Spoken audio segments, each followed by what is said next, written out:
갖고 있는 자료집의 내용을 사실은 맞습니다만은 저는 이제 고민을 했습니다. 어떤 것들을 말씀을 드려야 좋을까 이런 고민을 하다가 이 텍스트보다는 그래도 이 이미지를 통해 가지고 특히 우리가 지금 현재 오늘 이야기했던 가장 많은 논란들에서 주장들에서 가장 논란이 되고 있는 게 뭐냐면 자료입니다. 자료. 이 자료 문제가 아주 시급합니다. 어떤 주장을 하더라도 이 자료가 뒷받침이 되지 못하면 사실은 바깥에서는 수긍을 하지 않습니다. 그래서 우리 한국의 학계에서도 역시 자료 문제가 역시 이제 항상 논란이 됩니다. 그래서 아마 오늘도 안호상 선생님도 발표를 하셨지만 그런 자료들이 오늘은 상당히 그런 면에서는 이 보청교의 민족운동을 자리매김할 수 있는 하나의 그 기점으로 된다는 것은 저도 이제 충분히 인정을 합니다. 그래서 제가 여러분들께 말씀드리고 싶은 것은 세 가지입니다. 하나는 당시의 보청교의 가장 일반적인 상황, 또 하나는 우리가 생각해볼 문제, 또 하나는 제가 이제 글에서 썼던 그 민족주의적 성격을 딱 두 가지를 사실은 세 가지입니다만 그 세 가지, 두 가지를 이거 압축해서 두 가지로 여러분들께 그 말씀을 드릴까 합니다. 자, 이거는 뭐냐면은 여러분 다 아마 아실 겁니다. 조금 전에 금방 이제 발표했던 이거 아마 요 단상 때문에 안 보일 겁니다만 밑에 이게 그 무라야마 지준의 책입니다. 책에 있는 자료입니다. 이게 1935년에 만들어진 책이죠. 그리고 그 무라야마 지준 아까 전혜성 박사님이시죠, 그죠? 쭉 이야기를 했는데 여러분 아마 그 134쪽에 보면 아마 사진 자료가 있을 겁니다.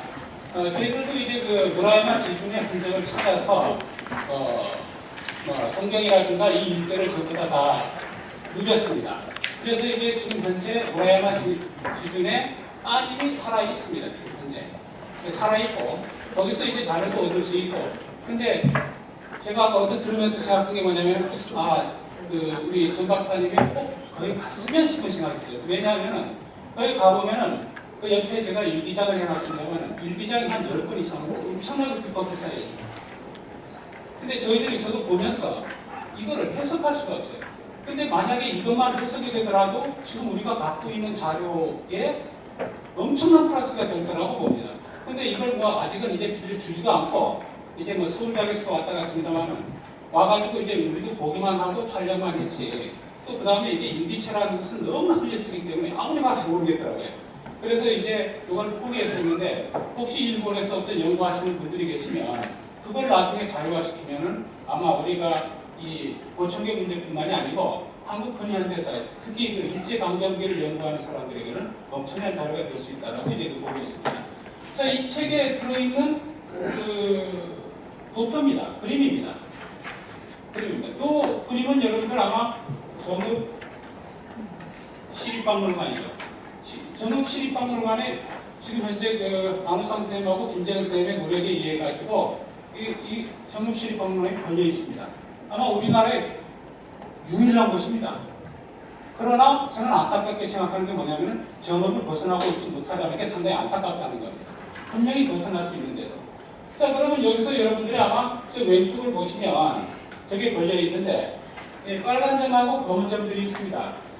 이게 천도교하고 보청도 분포도입니다. 당시에 일제 식민 권력이 당시의 주요한 종교로 천도교와 보청도 이 두 종교를 대상으로 해가지고 분포도를 봤다는 겁니다. 그것도 중요한 거 아닙니까? 그렇죠? 그러면서도 이제 이게 뭐냐면 검은 것들은 전부 다 보청교의 분포도입니다.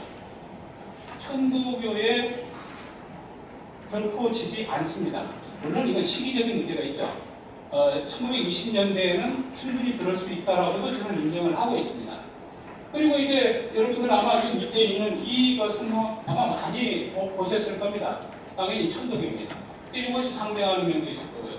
그 다음에 오늘 쭉 여러분들이 들어서 이제는 어느 정도 이제 아시는 분들은 많이 아시고 기존에 아시는 분들이 너무나 상식적인 이야기지만은 오늘 처음 접하시는 분들은 이게 이제 보청교 기장이죠. 깃발입니다. 어떤 의미를 이제 담고 있느냐. 이게 이제 우리가 많은 논란이라기보다는 여러 가지 의미를 담고 있다고 하죠. 전읍이라고 봐도 좋고요.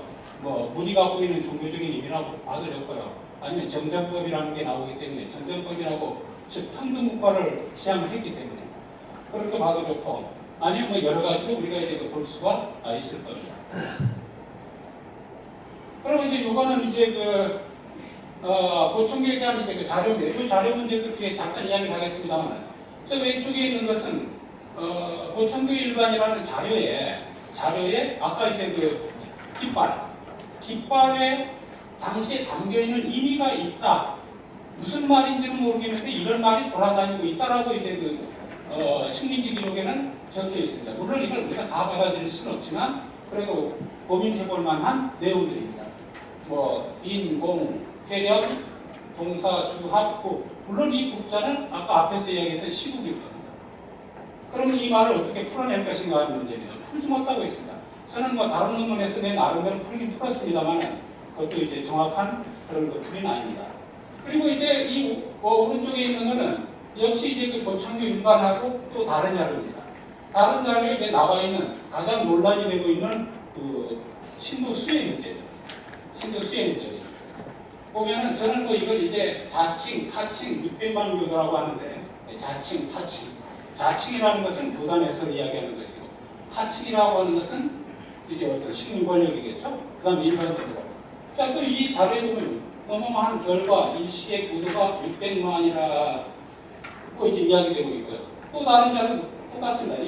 입교 권유를 노력한 결과 일시의 교도가 600만이라고 과칭, 물론 이제 좀 지나치게 포장해서 이야기하고 있다. 이렇게 주장을 지금 하고 있습니다. 이건 그냥 한번 참고 삼아서 한 번씩 좀 보시라는 겁니다. 예, 같은 자료들, 이거는 이제 그 녹기라는 자료인데, 이건 또 이제 어떤 분들이 이제 녹기라는 자료를 인용을 하시는 분들이 있습니다. 근데 그 녹기라는 자료를 또 못 본 사람들이 많아요. 못 보면서도 계속 인용하는 분들이 있습니다. 자, 그래서 이제 이거 하는데, 저 왼쪽에 보면은 우물정차에 대해서 이제 쭉 설명을 해주고 있습니다. 그리고 이 와중에 어떤 이야기가 있느냐면은, 이 오른쪽에 보면은 뭐 이야기하다가 당시에 그 많은 사람들은 조선 독립 및 보충교를 믿지 않으면은 조선 민족이 아니다. 이런 말들이 당시에는 계속 떠돌아다니고 있었다라고 정리를 하고 있습니다. 이 녹기라는 것은 뭐 여러분 뭐 아시는 분 있을 겁니다만 엄청 철저한 친일단체죠. 서울대학교 교구파 일본 학생들을 중심으로 만들어진 그 친일단체입니다. 그쪽 그 단체에서도 이 보충교에 대해서 이미 이 영향력에 대해서 이야기를 하고 있다는 겁니다. 예, 그 다음에 이거는 이건 오늘 이야기는 아마 안 된 것 같은 느낌이 듭니다만은, 당시 이제 그 총독부에서 이 보충교에 대한 주목을 계속하고 있었죠. 아까 이제 오모투교가 나왔습니다. 오모투교는 저는 보충교하고 연결해서 매우 중요하다고 봅니다. 특히 저는 어떤 면에서 중요하냐면 아까 탄압사도 중요하지만 교리적인 측면에서 엄청나게 중요한 그런 내용들이 들어있다고 저는 보고 있습니다. 이거는 이제 당시 그 시민 권력이 보충교를 그냥 둘 수가 없기 때문에 계속적으로 주시하고 있고 보충교에서도 자구적으로 노력하고 있다는 겁니다. 보면은 이건 1928년 자료입니다만은 1924년에 보면은 보충교 간부들이 일본에 가가지고 당시의 신임 조선총독부 경무국장을 만나서 자기 입장을 설명을 하죠. 그 와중에 이제 오모토교도 이제 서로 접촉을 합니다. 그 다음에 25년에는 차월복이 이제 서울로 올라가죠. 경성으로 올라가가지고 이제 경무국장을 만납니다. 26년이 되면은 이제 당시 사이트 총독이 이 남선 순신을 하다가 전업에 들리죠. 네, 들리게 됩니다. 그 다음에 28년이 되면은 경무국장이 다시 또 전업으로 내려옵니다. 그 28년 전업에 내려온 당시의 기사입니다. 근데 이 기사들은 전부 다 삭제됐습니다. 이것도 삭제된 기사입니다. 삭제했다라는 기사입니다. 이건 동아일보 기사지만은 당시 이제 전주에서 발행되었던 동아일보에는 더 자세하게 나와 있습니다. 더 자세하게 나와 있는데 이것도 보시면은 이때 이미 경무국장이 차천자라고 하지 않습니다. 이 사람들도 착각을 해가지고 동차를 씁니다. 동력동차를 써서 동천자를 방문했다. 정읍의 동천자궁에 가서 만나서 회견했고 회견 내용은 절대로 비밀을 붙였다. 하는 그런 내용들이 쭉 지금 담겨 있습니다. 예. 자, 그러면 이제 제가 생각해본 문제를 한 몇 가지로 이제 정리를 했는데요. 우선 보충교 민족운동에 대한 연구들이 아까 왜 없었고 왜 논란이 되고 있는가 하면 아까 이제 안우상 선생님은 뭐 워낙 신문제에 대해 가지고 많이 연구를 했고 사실은 엄청난 이제 고생을 했기 때문에 쭉 아실 겁니다만 저는 이제 나름대로 생각한 게 뭐냐면 첫 번째는 이제 이 천도교와의 문제를 저는 잡았습니다. 사실은 이제 천도교와의 입장에서는 천도교에서는 좋아할 일이 없지 않습니까? 그리고 이제 천도교에서는 보천교에 대해서는 이제 엄청난 이제 공격을 하고 있단 말입니다. 그리고 또 두 번째는 뭐냐면은 아까 이제 우리 남창희 선생님 발표입니다. 뭐냐면은 일제 식민 권력이 저는 이거 어디 갔을 때 이 통제에 보천교 통제에 아주 성공한 케이스라는 겁니다. 아주 적절하게 이 성공이 잘 됐다는 겁니다. 물론 이제 식민 권력이 제일 당혹스러웠던 건 뭐냐면은 자 이제 강점을 하고 난 바로 그때 뭔가 사람들을 조장해야 되는데 그래서 이제 모든 사회단체를 다 해산시킵니다. 해산시키지만은 이게 유일하게 가장 골치 아픈 게 있습니다. 이게 종교단체입니다. 종교단체는 왜 골치 아프냐면 당시에 외국인 선교사들이 있습니다. 이 문제는 함부로 이제 대할 수가 없기 때문에 그래서 당시에 보면은 이 종교단체라는 것은 뭐 요즘 말로 우리가 그냥 여러 단체 중에 하나인 종교단체가 아니고 사실 어떻게 보면 단체를 만들 수 있는 가능성이 가장 큰 게 종교단체라고 이제 보는 겁니다. 그렇기 때문에 이제 식민 권력에서도 이 종교단체를 가만히 둘 수가 없었죠. 특히나 1920년대 3.1운동 이후입니다. 이후에는 이제 천도교가 3.1운동에 거의 주도적으로 관여를 했기 때문에 직격탄을 맞는단 말입니다. 직격탄을 맞고 난 다음에 그 많이 방황하는 사람들이 사실은 이리저리 떠돌면서 이제 결집이 되는 게 저는 이제 보천교라고 보고 있는데 그 보천교에서는 엄청난 인력을 갖고 있고 또 그 다음에 가장 중요한 게 돈을 갖고 있습니다. 당시에 이제 식민 권력이 좌시할 수 없었던 게 바로 이 사람과 돈의 문제란 말입니다. 그렇기 때문에 이때부터는 식민 권력이 상당히 어떤 통제를 할 수밖에 없는 내용이 있고요. 그 다음에 세 번째는 저는 시국대동단 아마 아시는 분들 아실 겁니다. 1924년, 25년 시국대동단의 문제가 있습니다. 이게 이제 막 나중에 7.15 됐다 하는데 그것도 우리가 새롭게 생각해야 볼만한 문제이기도 사실은 하다고 저는 봅니다. 그리고 이제 마지막에는 저는 자꾸 연구 인력이 너무 없다. 지금 두 분이 너무나 고생을 해서 왔지만 연구 인력이 없다. 만약에 저는 이제 보천교가 전업이 아니고 서울 주변에 있더라면 이렇게 과시받지는 않았다는 겁니다. 벌써 엄청난 인구가 그 다음에 문화재가 됐을 것이고 다 됐을 겁니다. 그런데 전업에 있었기 때문에 사실은 관심이 없었고 그런 면이 있었다라는 겁니다.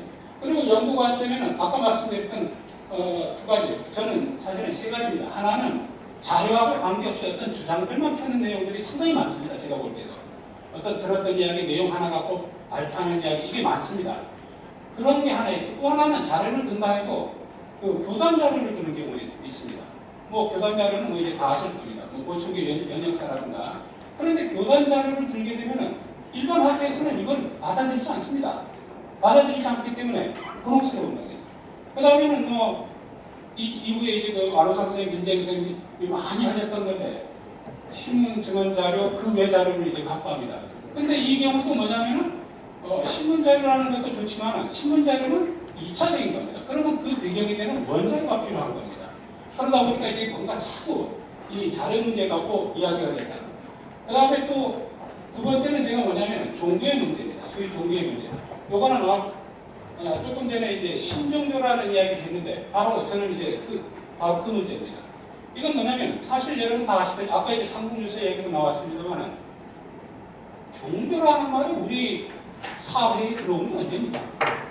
동학이 나타났을 때 종교라는 말이 어디 있었습니까? 없습니다. 그건 당연히 아시다시피 1882년 3년 고무렵의 한성sun고에서 처음으로 등장한 용어입니다. 그전에는 없죠. 당연히 없습니다. 메이지 시대 때 만들어진 종교라는 용어가 1880년대에 들어옵니다. 들어가게 되죠. 그래서 나중에 그 만들어졌단 말입니다. 그렇기 때문에 논란이 되는 게 종교, 신종교, 이거 어떻게 볼 거냐는 논란입니다. 물론 그 와중에는 저는 이제 이걸 제국주의적 시각하고 식민주의적 시각이라는데 역시 일본 제국주의이기 때문에 두 가지가 다 포함된 겁니다. 사실은. 제국주의적 시각이라는 것은 어차피 그 종교라는 개념이 들어왔을 때 그 종교는 민족 종교를 포함한 개념이 아니었다는 겁니다. 저는 당연히 기독교죠. 그쪽에서 봤을 때는 이 민족 종교는 노천교는 종교라는 개념을 가질 수가 없는 겁니다. 그 다음에 두 번째도 마찬가지입니다. 식민주의적 시각. 그런 의미에서 일본은 일제는 이제 식민지 조선을 통제하기 위해서 우리가 하는 종교는 포교규칙 1915년에 내가지고 신도, 불교, 기독교만 종교고 나머지는 아니라고 하셨습니다. 물론 그렇게 통제했는데 그 내용이 현재까지는 왔다고 봅니다. 그래서 아마 저는 이제 이 통제가 아주 성공적이었다. 그런데 이제 저는 오늘 이제 뭐 토론 하시는 분하고 같이 이제 종교사회학을 전공을 하고 있는데 그쪽에서는 종교사회학자 여러 사람이 있지만 에밀 드리켐이라는 사람이 이 말을 참 좋아합니다. 뭐라고 하냐면은 이건 안 보이시죠 지금? 그릇된 종교란 없다. 모든 종교는 나름대로 진실하다. 그 방법들은 서로 다르다 할지라도 모든 종교는 인간 존재에 주어진 여건들과 부합된다. 저는 이 말을 항상 갖고 움직이고 있습니다. 예.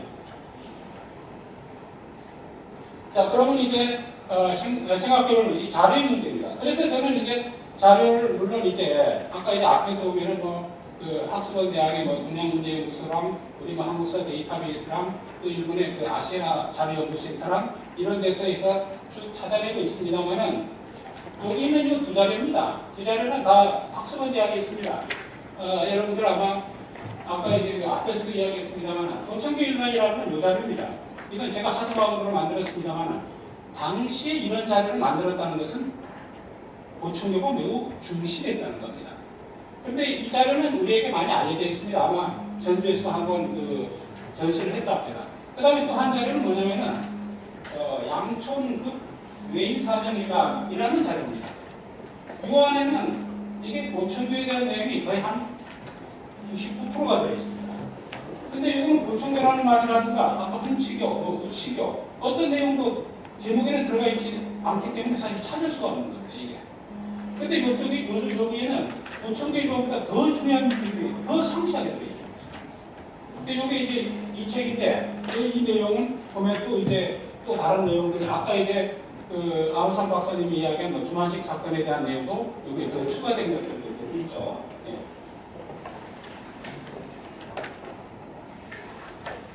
예, 이건 자료입니다. 당시 아까 1920년대 얼마나 이 보청교가 경북지방에서 이게 많은 일본 제국지 입장에서는 문제를 일으키고 있었는가. 이게 김천법원입니다. 홍수교 사건에 취급해 가는 것, 별도로 이제 계속 아까 청송, 안동 이런 자료들이 있습니다. 예. 자, 요거는 이제 대전 13년, 24년의 보청교도의 행보에 관한 건입니다. 이 자료를 여러분들이 나중에 가만히 보시면 얼마나 그 당시에 보청교가 고민을 하고 있었던가 하는 게 나옵니다. 그러면 그 고민이 지금 아까 만주의 신민부라든가 정의부하고 이제 연결이 됩니다.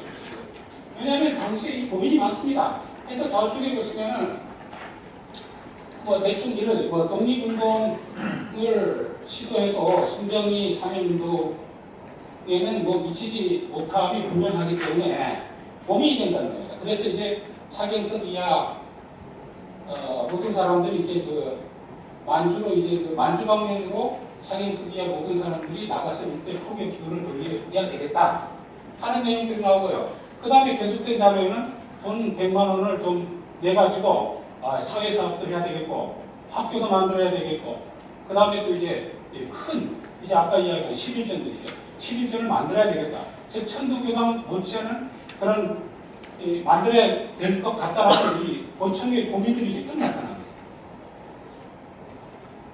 예, 여기서부터는 이제 아까 고민했고 여기서부터는 이제 제가 여러분들께 이제 제 자료에서 이제 주장하는 세 가지입니다. 세 가지. 하나는 뭐냐면 각종 요시 차림입니다. 이거는 지금까지 어디 이야기되지 않았을 겁니다만 보청교 일반에 이런 이야기가 나옵니다.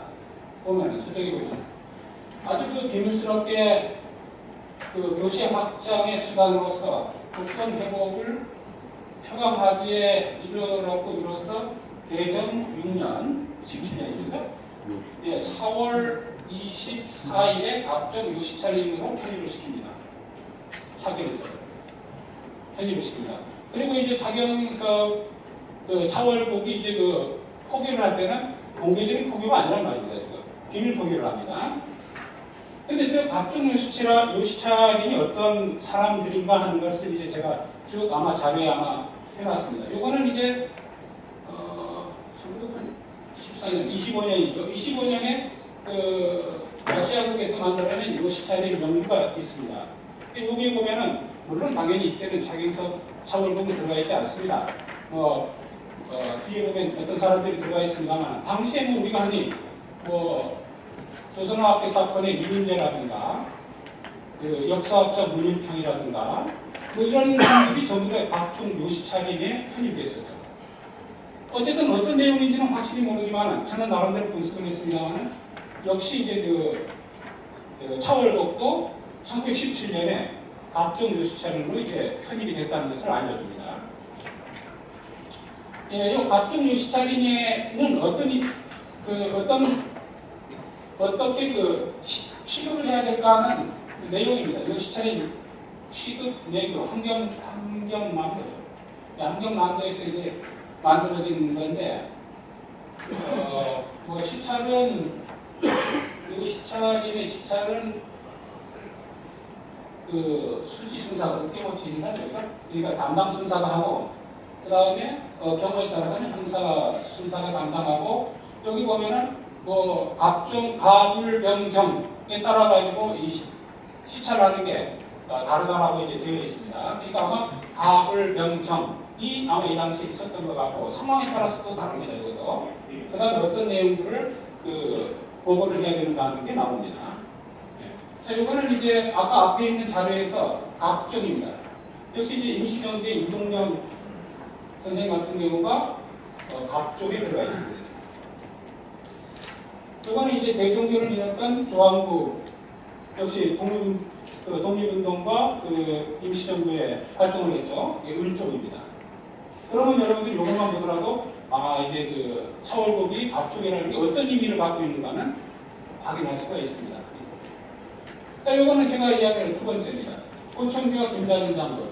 사실은 아까 이제 안우상 선생님이 이야기했습니다. 왜냐하면 이제 우리가 만주 지방의 독립운동단체 신민부, 정의부, 참의부.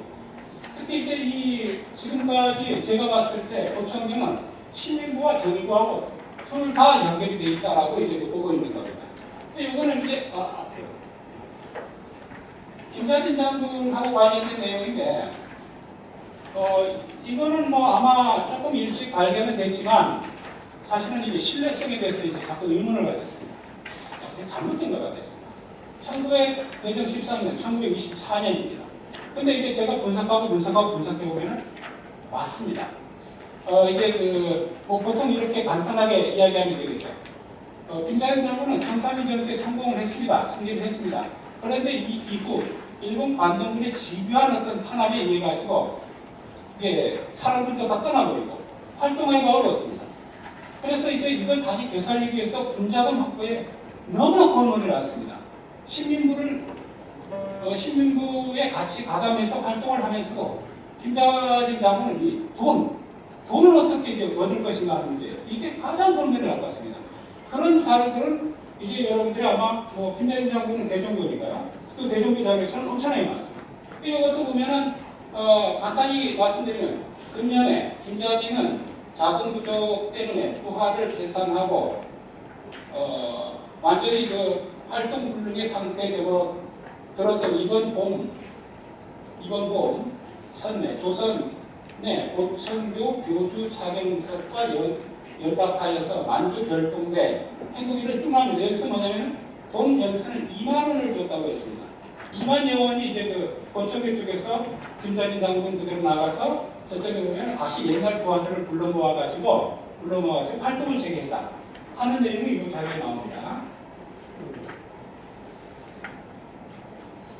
그럼 이제 또 자료가 하나 있습니다. 자, 이것도 이제 보면은 이것도 1924년 자료입니다.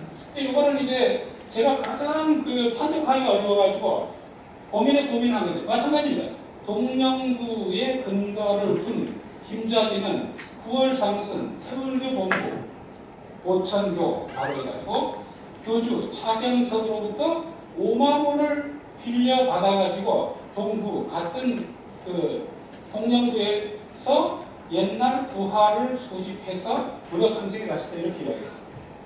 앞에 자리하고 여러분 연결하면 됩니다. 저 왼쪽에 있는 것도 마찬가지입니다. 그런 이제 별동대를 조직했다. 그 고청명들을 가서 별동대를 조직했다라고 이야기하고 있습니다. 이 자리는 제가 볼 때는 매우 더더욱 중요합니다. 이건 뭐냐면은 고청교 진정원에서 여기 가려져 있습니다만 고청교 진정원에서 불호문서 사건이 일어납니다. 대전 12년, 23년에 일어납니다. 자, 23년에 일어나 이게 왜 24년에 일어나냐면 바로 반동 대지이기 때문에 일어납니다. 그런데 이제 이 자료도 보면 이 자료 많습니다. 많은데 그 중에 제가 뭐 필요한 거는 요 중간에 이를 보면 본년의 7월 김목현의 활동에 의해서 발각된 만주독립군단 총사령관 김좌진 밀사 참모 유정근 검거 후 김좌진과 고천교 간부와의 연락이 발견이 됩니다. 또 이제 계속해서 나옵니다. 그 다음 제 왼쪽은 뭐냐면은 아까 이제 그 고천교는 아까 이제 그 안상 박사님도 이제 선생님도 이제 계속 지금까지는 이 고천교하고 민족운동을 연결시키려면 전부 다 부정을 합니다. 그리고 이제 아까 이제 시국대동단이라든가 이렇게 하면 전부 다 친일로 몰아칩니다. 근데 이제 이때 발견된 그 삐라이들 저쪽에 보면은 이것도 이제 읽기가 좀 어렵습니다. 한글이지만 이라 그래서 쭉 해서 순리의 천도는 악자는 정하고 이렇게 쭉쭉 나오는데 밑에 보면 뭐냐면 도이 외적이라고 합니다. 섬나라 오랑캐 외적이라는 말이 나오고 그 이후에 계속적으로 이야기를 합니다. 이게 관동대지진 1923년 9월 1일 일어난 관동대지진 이후에 이제 그 식민지 조선에서도 이거를 기화로 뭔가 한번 해보려고 움직였다는 겁니다. 그때 이제 그 삐라가 이제 해서 이거 결국 3% 못했습니다. 자, 해가지고 쭉 나오는데 이런 그 도의 외적 이런 용어들이 쭉 나오는데 이거를 갖고 너무나 이거 그 보청교를 친일하고 계속 이제 연결시키는 것은 조금 제가 볼 때 무리가 있다는 거예요. 시간이 없으니까 빨리빨리 하겠습니다. 이거는 참고 자료입니다. 고청의 군자금 혐의 이거는 일부러 넣었고요. 또 오른쪽은 학습원 대학에 있는 그 지도인데 이것도 이제 확대하면 보입니다만 이 전라북도의 당시의 경찰 세력이 어떻게 분포되어 있었는가를 보여줍니다. 당연히 빨간색이 나중에 보면 전부 그 전원으로 보여드리게 됩니다. 네, 요거는 이제 아까 안우상 선생님이 이제 발표했던 겁니다. 보청교도 시국 사건. 여기에 대한 자료입니다. 지금 안우상 선생님은 뭐냐면은 아까 그 판결 자료를 대상으로 했지만 저는 판결은 아니고 요 자료입니다.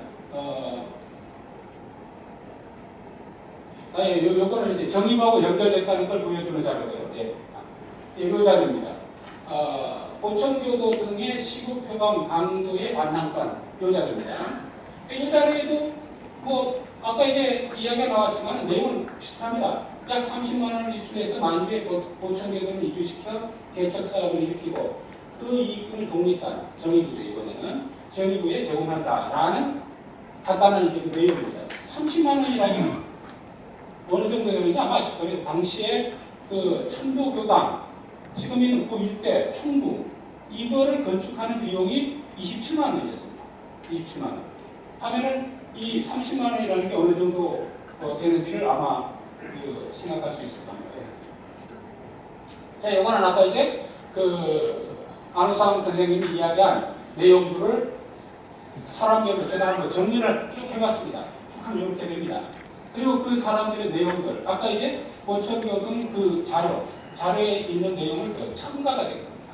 보면 여기는 베일 사상을 가진 사, 독립운동에 계속 다 연결이 됩니다. 그 다음에 아마 안우상 선생님도 아까 안 밝힌 거지만은 이 왜 발각되느냐 하는 내용도 나옵니다. 왜냐하면 여기 보면 이춘배라든가 두 사람이 밀정이었다. 이렇게 이제 보고가 이제 나오고 있습니다.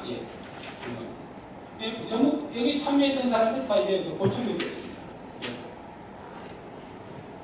그래서 이제 제가 마지막으로 매진말을 이제 말씀을 드리면 이건 뭐 그냥 쭉 읽기만 해요. 일제강점기 식민 권력이 수반한 각종 공적 자료를 분석해본 결과 일제강점기 전라북도 전역의 건물을 들고 자칭, 타칭 600만 명의 교도를 확보했던 보청기 교도 차월독은 1910년대 이미 일제로부터 갑전 요식사라는 편입되어 감시를 받았고, 이건 왜 제가 강조를 하느냐면은 1910년대는 사실은 이게 자료를 잘 없습니다. 그래서 이제 저는 이제 그거를 갑전 요식사라는 걸 이제 정리를 하는 겁니다. 3.1운동 이후에도 민족운동과 관여하면서 상해시전과 군사진장군, 그리고 만주지역 독립운동단체 신민부 및 정의부와도 연결돼서 군자금 지원권 독립운동에 직간접적으로 참여하였다. 네, 마지막입니다. 그래서 여러 가지 이야기가 있습니다만은 저는 아까 이제 여러분들께 제국주의적 관점과 식민주의적 관점이라는 말이 있습니다. 그래서 사실은 이제 차월독이 1936년에 이제 사망을 했기 때문에 그때로부터 지금 한 80년이 흘렀습니다. 이제는 거기에 보청교에 씌워진 이 제국주의적이고 식민주의적인 시각을 돌아보고 그거를 걷어내야 할 때가 된 것 같다. 그래서 아까 여러분들이 이야기했습니다만은 아마 오늘이 좀 기점이 돼서 이제는 좀 새롭게 바라보고 긍정적인 마인드로 바라보고 그 다음에 바깥에서 어떤 비판과 공격이 들어오더라도 이것을 방어할 수 있는 자료들 가지고 전부 다 갖춰보자 하는 겁니다. 그런 의미에서 아마 오늘은 기점이 되리라고 봅니다. 네, 고맙습니다. 김철수 교수님의 발표였습니다. 역시 김철수 교수님의 선생님 발표에 이어서 토론회는 숭실대학교 교수이신 박창호 선생님께서 토론해 주시겠습니다. 박창호 선생님께서는 역사 현상에서부터 요즘의 인터넷 문화에 이르기까지 다양한 화두를 사회학이라는 접근 방법으로 연구를 하고 계십니다. 토론해 주십시오. 네, 안녕하십니까. 박창호였습니다. 네, 사실 저는 보청기에 대해서 알 바도 없고 또는 이 김철수 교수님의 발표문 논문을 통해서 보천교에 대해서 처음 알게 됐습니다. 보천교가 상당한 교세를 이루고 있었구나 하는 것을 이 논문을 통해서 알게 됐고요. 그렇지만 이제 제가 토론을 하자면 사회학적 시각에서 특히 제가 종교 사회학적인 시각에서 말씀드릴 수 있을 것 같습니다. 사실 우리 김철수 교수님은 제가 과거에 같이 동학한시 선배님으로서 이쪽 분야에 20년 가까이 연구하신 아주 훌륭한 선배님이시고 제가 이 토론하게 된 것에 대해서 감히 이 분야에 대해서 모르면서 토론할 수 있을까 이런 좀 두려움도 있습니다만은 그러나 이제 사회학적인 측면에서 보청교가 어떤 조명을 앞으로 받아야 될까 하는 것에 대한 고민을 잠시 해봤었습니다. 그래서 보천교라고 하는 글쎄 민족운동이랄까요? 또는 하나의 종교랄까요? 그래서 요즘 모르면 네이버에 쳐보면 다 나옵니다. 네, 그래서 네이버에 보천교를 한번 쳐봤거든요. 봤더니 보천교만 쳐봤습니다. 네이버에 보천교 이렇게 쳤더니 따라 나오는 그 검색어에 보천교 정업 이렇게 같이 나오더라고요. 또 하나는 보천교 60방주 같이 나오더라고요. 그래서 이렇게 눌러봤습니다. 봤더니 그 교수인 차경석이란 분이 정업 출신이다 라고 이렇게 나오고요. 하나는 60방주라고 하는 것이 보천교의 어떤 조직 움직이는 하나의 조직 체계더라고요. 60방주 같으면 그 밑에 어떤 그 신도들 하면 굉장한 조직이죠. 김자진 장군에게 군자금을 줄 정도의 조직이라면 그 정도의 조직은 되어야 될 것 같다. 그 생각을 제가 유추를 해봤었습니다. 그러니까 굉장한 어떤 교세를 이루고 있었던 종교였구나 당시에는. 근데 지금은 이제 사실 오늘 발표한 여러 가지 그 계기도 있겠지만 보청교라는 것이 저도 처음 들어봤으니까 대부분 잘 모른단 말이에요. 그래서 그렇게 교세가 셌던 민족운동이랄까 하나의 종교였던 것이 이렇게 갑자기 없어질 수가 있던가 거기에 대해서 저는 굉장히 좀 의문스럽게 한번 생각을 해봤었습니다. 근데 이제 한국의 종교는요, 대부분 뭐 기독교, 불교, 유교, 기타의 종교들이 이렇게 특성이 그 독자적인 교리만 가지고 한국에 정착할 수 없었대요. 무교적 요소는 대부분 가미가 되어 있습니다. 혼합적인 성격을 가지고 있습니다. 그래서 우리 불교, 유교, 기독교 보면 현실의 어떤 여러 가지 문제를 극복하기 위한 기복적 요소가 많이 담겨져 있습니다. 그래서 이제 민족 종교의 동학이나 대종교나 또는 보청교도 마찬가지 현세의 어떤 여러 가지 문제들을 극복하기 위한 요소들이 함께 담겨져 있다는 거죠. 그래서 오늘 발표하신 내용을 보면 그 당시에 우리가 일제에 대한 탄압을 현세적인 어떤 궁극적인 문제를 해결하기 위한 노력들을 하기 위해서 여러 가지 운동을 펼쳤다. 사실 보청교뿐만 아니라 기독교, 불교 다 마찬가지입니다. 그런 요소들. 그래서 그런 것들을 강조해서는 이 보청교가 주목받기 어렵지 않을까 저는 그렇게 생각해 봤고요. 그 당시에 사실 좀 전에 발표하신 내용과 마찬가지로 일제는 3.1운동 전후에 이 종교에 대한 탄압을 굉장히 머리를 벌려서 하게 됩니다. 그래서 제도 종교와 유사 종교, 일종의 사이비 종교를 구분하면서 불교 그리고 신도, 기독교 말고는 다 이제 탄압을 하게 되는 거죠. 그 과정에서 아마 보청교도 마찬가지로 좀 탄압이 되어서 우리 머릿속에 또 우리 주변에서 점점점 잊혀진 것이 아닌가 이런 생각을 한번 해봤었습니다. 그리고 사실 근대화 과정을 아까 말씀하셨는데 거의 해방 이후에 60년대, 50년대, 60년대까지도 사실 우리 한국 사회 근대화 과정에서 사이비 종교의 척결 운동이 거의 일어났었죠. 미신에 대한 척결. 그런 과정에서 대부분 민족 종교도 함께 사이비 종교화되면서 굉장히 주목을 받고 탄압받았던 부분이 없잖아 있었습니다. 그래서 최근에 지금도 마찬가지 증산도, 대종교 또는 보청교 이런 것들이 논의할 수 있었던 것은 거의 80년대 중반, 후반 우리 민족 종교 문화운동에 대한 차원에서 다시 주목받으면서 나왔던 것이 아닌가 이렇게 볼 수 있겠죠. 그 과정에서 우리가 너무 오랫동안 이 민족이 만들어서 자생한 그런 종교에 대한 관심이 좀 덜해왔었다. 저는 그렇게 판단하고 있습니다. 그래서 오늘 이제 발표하신 우리 김철수 교수님도 마찬가지고 다른 분도 마찬가지인데요. 종교가 되기 위해서는 갖춰야 할 요건이 있거든요. 사회학적으로 세 가지 기본적인 요건이 있습니다. 하나는 우선 신성한 존재가 있어야 됩니다. 예수님, 부처님 뭐 이런 식의 신성한 존재가 있어야 되고요. 또 하나는 그 종교를 진행시키기 위한 의례적 행위가 있어야 됩니다. 그리고 마지막으로 종교를 중심으로 사람들이 모여야 됩니다. 그래서 해중이라고 하거든요. 이 세 가지가 있어야만이 종교 사회에서 말하는 기본적인 종교의 요건이 되게 됩니다. 그래서 상대적으로 제도화된 종교와 달리 신종교가 가는 가장 허약한 점이 신성한 존재를 어떻게 만드는 것인가.